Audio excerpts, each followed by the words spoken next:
and people. He had the ability to look cheerful at all times even after having had a hand in a flop film. He always had work for somebody. He could never do things on his own, but his sense of loyalty made him identify himself with his principal completely and turn his entire creativity to his principles. Advantage. He was tailor-made for films.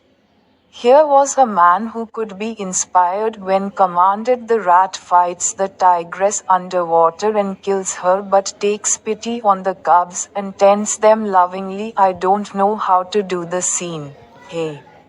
Producer would say, and Subbu would come out with 4 ways of the rat pouring affection on its victim's offspring. Good. But I am not sure it is effective enough. The producer would say, and in a minute Subbu would come out with 14 more alternatives. Filmmaking must have been and was so easy with a man like Subbu around, and if ever there was a man who gave direction and definition to Gemini Studios during its golden years, it was Subbu. Subbu had a separate identity as a poet, and though he was certainly capable of more complex and higher forms, he deliberately chose to address his poetry to the masses.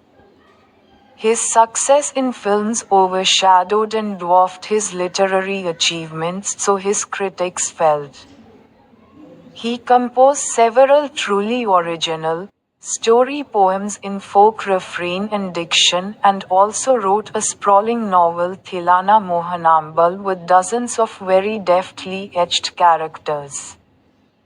He quite successfully recreated the mood and manner of the Devadasis of the early 20th century.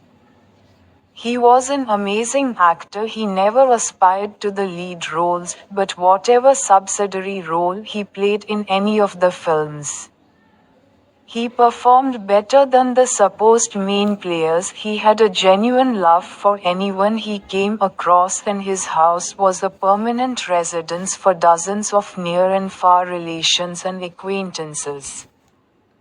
It seemed against Subbu's nature to be even conscious that he was feeding and supporting so many of them. Such a charitable and improvident man, and yet he had enemies. Was it because he seemed so close and intimate with the boss? Or was it his general demeanor that resembled a sycophant's? Or his readiness to say nice things about everything?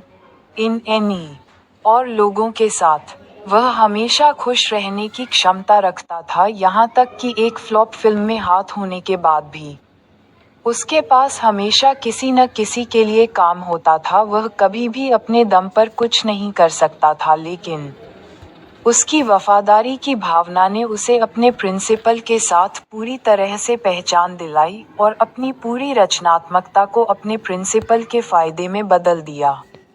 वह फिल्मों के लिए खास तौर पर बना था। यहाँ एक ऐसा व्यक्ति था जो आदेश दिए जाने पर प्रेरित हो सकता था। चूहा पानी के नीचे बाघिन से लड़ता है और उसे मार देता है, लेकिन शावकों पर दया करता है और उन्हें प्यार से पालता है। मुझे नहीं पता कि ये दृश्य कैसे करना है, निर्माता कहता, और सुब्बू 4 तरीके बताता कि चूहे अपने शिकार के बच्चों पर स्नेह कैसे बरसाए।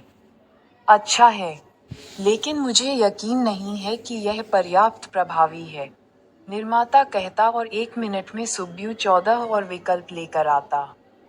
सुब्बू जैसे व्यक्ति के साथ फिल्म निर्माण बहुत आसान रहा होगा, और अगर कभी कोई ऐसा व्यक्ति था